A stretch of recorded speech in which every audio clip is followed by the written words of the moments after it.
we're going to kick things off with a guy the Wolf and I are always strangely high on, or at least kind of open to being high on, Tyler Higbee. Break it down, Wolf. I'm actually, Mike, do you want to go first just to be safe in case you do have to book it to class? I'm happy to let you take the floor with your first two picks. Why don't you go first, and then I'll in case you got to run, I'll hit Higbee. Okay. So everybody wait with bated breath on the Tyler Higbee take. I know everybody out there is dying right now. You're going to make me wait on Higbee, but we will get you your Higbee. Let's hear, Mike, what you got for your tight end sleepers first.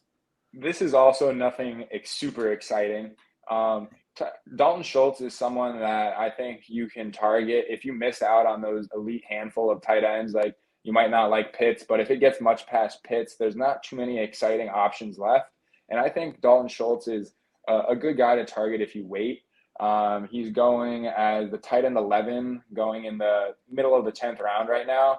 And since he became a consistent factor within the Dallas offense, he's been a reliable tight end 1. He gets those underneath targets. He finds the end zone, and he's been nothing. He's been nothing super exciting. But what you won't take a 0 from Dalton Schultz in your tight end slot. And if you're streaming tight ends, you know how frustrating that can be. You can pick up a guy who went for 12 points the week before, and then he goes for 1.4 when you finally pick him up off the waiver wire and you try and put him in your lineup.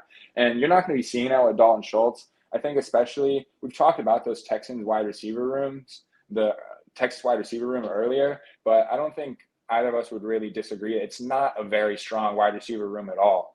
And given that pretty weak wide receiver room, I think it's well within the range of possibilities for Schultz to maintain like a 20% target share, maybe hit that 100 target mark. And he's just a really solid floor play overall. If you're looking for that guy who's going to get you consistent production in your tight end slot and find the end zone here and there to provide you those spike weeks, I think Dalton Schultz should be your guy if you wait on tight end. Absolutely. Just to reiterate, 3,000 air yards, 374 targets, both vacated, both lead the NFL. Tons of opportunity for him. And I love your honorable mention here too.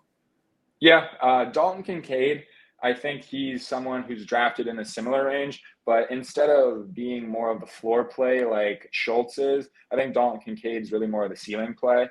I watched him here and there when he was at Utah, and he was a pretty big factor in that offense, and he was a game-changing tight end. There's not that many of them within college football, but he was one of those guys who was certainly a factor on the offense when he was playing the tight end position. But what's got everyone excited about Dalton Kincaid this year, and what's really pushed him up draft boards, is the fact that he might see this slot receiver role and not play as a true tight end. And obviously, what's not to love about seeing consistent targets from Josh Allen and being a part of this Bills offense? So a lot of it is really driven by what role he might play in this offense if they do end up splitting him out and not lining up on the line. But what I will say is there's been a history of rookie tight ends not really succeeding in the NFL, at least from a fantasy perspective. So that's what really makes me hesitant. But if you're looking to take someone with upside in this range, like in the late tight end area, you don't get one of those early on guys, and you're looking for upside instead of a floor like you would get with Schultz, I think Kincaid's one of those guys, just given the offense and the chance that he might not be your traditional tight end. I think. All right. Do we want to hit Mike's deep sleepers before we get into your guys at all? I mean, are you gonna? I'm good to wait. All righty, sweet. All right, I figured the public was probably getting a little bit upset waiting for the Higbee take. So, and I think I just want to mention with Mike's guy too, Dalton Kincaid, to kind of build on the rookie tight end narrative. It is well established. Rookie tight ends typically struggle, get out of the gate slow. They have the blocking assignments, the receiving assignments. It takes usually a year at least for them to get their footing. So I agree with that. It's definitely worth mentioning, but I think this could be the year we see that buck the trend. You already mentioned Kincaid, more of a receiver. So you take off kind of the blocking responsibilities off of him. That's great for fantasy news. 3 catches, 45 yards, grabs of 15 and 21 in preseason week 2, including a 21-yarder to convert the moves on a 2nd and 16, plays 5 traditional tight end snaps, 6 from the slot, 1 lined up wide, 1 lined up in the backfield. And that's what you're talking about there. They're labeling it 11 and a half personnel because they're not quite calling it 2 tight end sets, but they're not calling it quite 3 receiver sets. The third receiver, the slot receiver for the Bills, we loved Isaiah McKenzie last year. mostly because of the volume that position under Cole Beasley had seen, nearly 8 targets a game. McKenzie obviously didn't work out. That's why they traded up. They didn't love any receiver in this class. They trade up. They get a 6'5" guy that could be a red zone terror and slot receiver. I love the Kincaid call. And I also see Sam LaPorta almost like that role, but a little bit lighter, given it's not quite as explosive as an offense as the Bills, but still a top 5 scoring offense, the Lions last year. He's looking at Sam LaPorta as a top 3 potential target earner behind ASB, behind Jahmyr Gibbs, and then, of course, Jahmyr Gibbs. And then after that, Jamison Williams is out the first 6 weeks. Who knows if he's really going to ever regain a role at that point. Anyways, Brock Wright had multiple 2-touchdown games for this Lions offense. Goff does like his tight ends when they get in close to the red zone. I think LaPorta he's also similar to Kincaid, playing more of a big-bodied slot type of role with this team. So I think LaPorta, they're not making him earn the role. He's already a every down tight end for this team, not playing in preseason action because they like him so much. They trust that he'll be their tight end 1 all year. So I think this is your rookie tight ends between Kincaid, between LaPorta, and even want to toss out Luke Musgraves there for the Packers, leading the team in preseason targets so far, played 100% of the snaps with Jordan Love so far. All the beat writers talk about what a big mismatch he's been in practice, bringing an element they haven't had since Jermichael Finley, if anybody has played way back then, the athletic freak Jermichael Finley back in the days. They're saying it's giving them glimpses of him, how the way that Musgraves dominating the seam ball. So between Kincaid, LaPorta, and Musgraves, I think this could be the year rookie tight ends really do buck that trend and stamp their place as every week starters in fantasy football. So I thought those all built well together as a rookie tight end. This is the year. But my number 1 sleeper tight end, the one that everybody's sitting here, why have you not talked about Higbee yet? We've been dying and waiting. It's so unsexy, but oftentimes unsexiness is what leads to fantasy values, like your Dalton Schultz take. Unsexy, and yet I love that one. Right underneath him, I have Tyler Higbee as a guy that could blow up. And I think he brings actually a little bit more sex appeal than Dalton Schultz, which isn't that hard to do, actually, come to think about it. But I think in that Rams offense and some of the glimpses we've seen from Higbee, he does have a little bit more of a ceiling. For one, we've already seen him blow up. Last year, the fantasy championship week, he had over 30 points. So we've seen those glimpses. I mean, all of us can remember who've been playing fantasy since 2019, that one crazy stretch where he was the alpha of this offense and had over 19 fantasy points for 5 straight weeks. We've seen Higbee do that and just be an absolute monster. Behind Cooper Kupp, I really don't think there's a reliable number 2. Van Jefferson, I'm intrigued by. I think he's a good late sleeper wide receiver. But the one reliable guy that Matt Stafford's played with and has a rapport with is definitely Higbee, more so than that. So I really like him. All the training camp reports, the beat writer writing in 5 years of covering the team, I've only seen 4 of Tyler Higbee's training camps, but he looks by far the quickest I've ever seen, in the best shape he's ever been, making the most of his opportunities in the red zone and goal line sequences, getting off the line really well. Higbee saying, I'm pushing myself to have my greatest year yet. And this is a year after he set career highs in 105 targets and 71 catches. Never scored more than 5 touchdowns, but as a 6'5" guy, it's kind of like what we talked about with Kittle yesterday. Like if he's definitely moving better at the goal line right now, there's no reason he can't catch 8 to 10 touchdowns.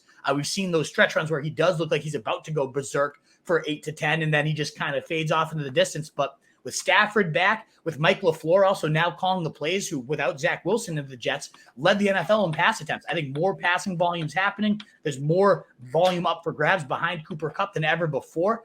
So I think Higbee, plenty of spike week potential, plenty of just steadiness. Was a top 12 tight end, 41% of the gains the last 2 seasons. I think he could have his best year yet at his cheapest price in a long time.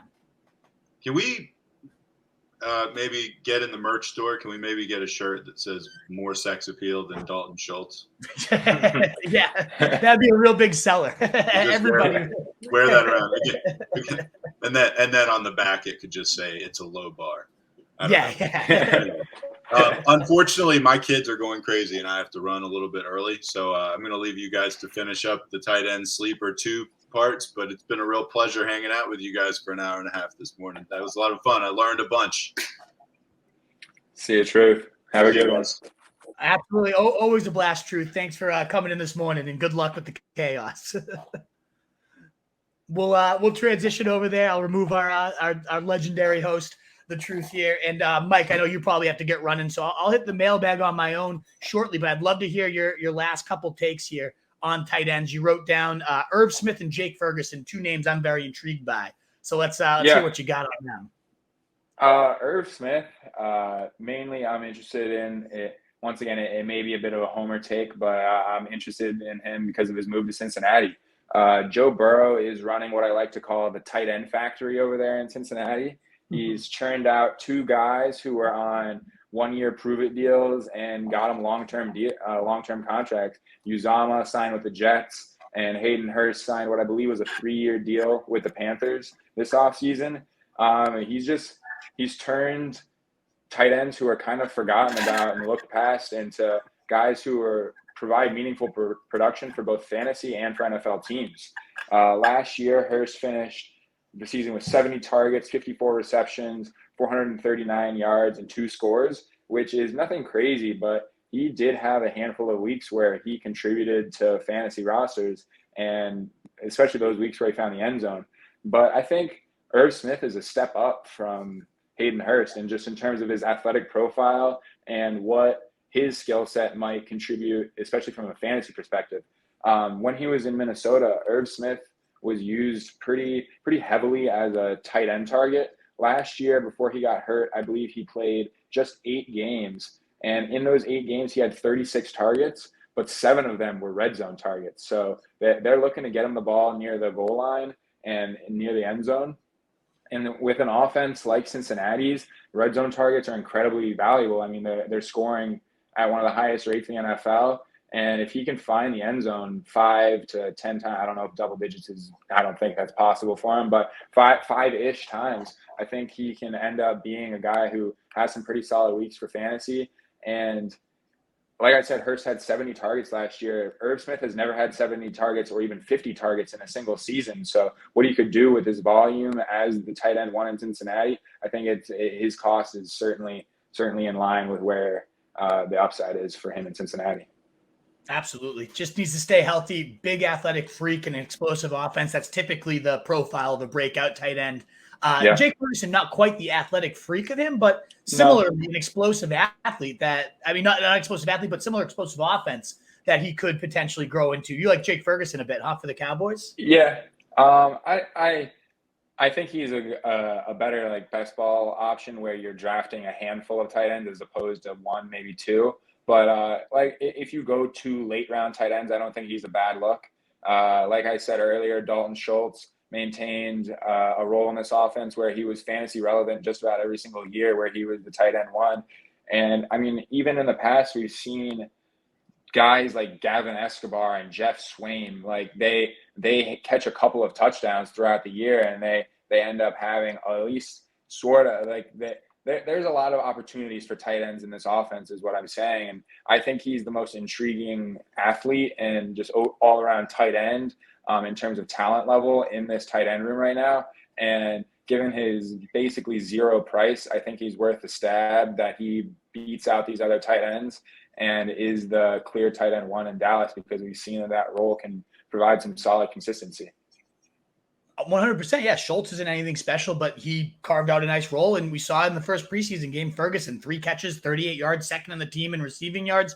It's a role that is a big factor in this offense. So even if he's nothing special, he also did get invited to tight end university with Kelsey and Kittle and all those guys too this offseason. So if they see something in him, I'll trust the opinions of the best tight ends in the league. And I got to assume that didn't anything but hurt, anything but help Jake Ferguson's trajectory to work out with those guys. So I think it's a great last round stab. A lot of people worried about Luke Schoonmaker coming in, but he hasn't practiced yet. So I think Ferguson's a really, really solid call there. Absolutely.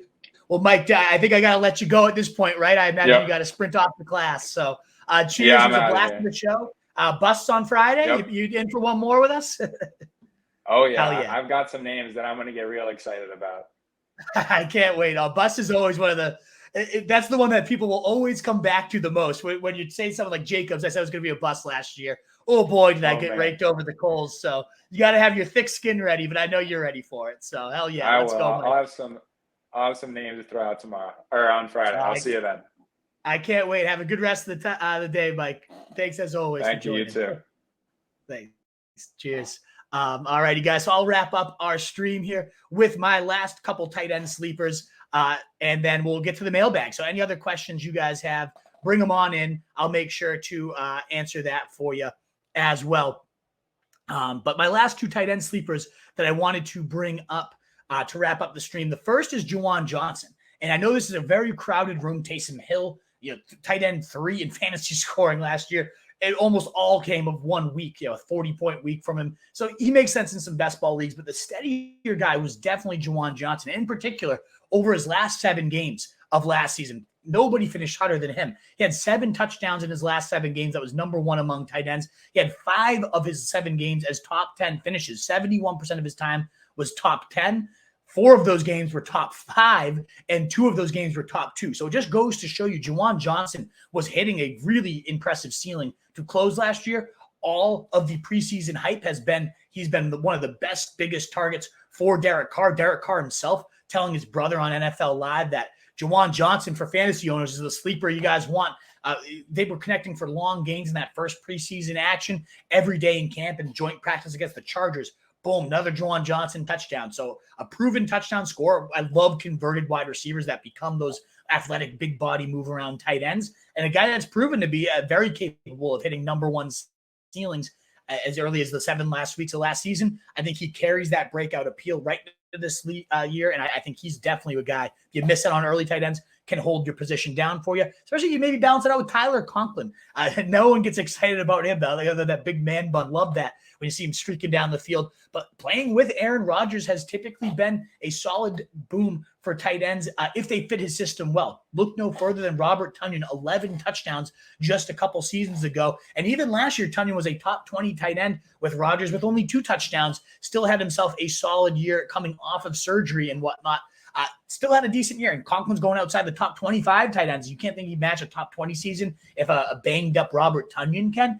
Conklin himself averaged nearly 10 points per game. That would have been top 12 among tight ends last year in games without Zach Wilson, a +3 boost to that. So I could see a mini Robert Tonyan, 7 to 8 touchdowns coming from Aaron Rodgers, coming to Tyler Conklin, who's sneakily dangerous after the catch. 2 tight ends I have definitely been scooping up late in drafts. What is up, you fantasy wolf? Thanks so much for tuning in. If you haven't already, share your thoughts in the comments, check out some more videos, and join the newest Wolfpack by subscribing below.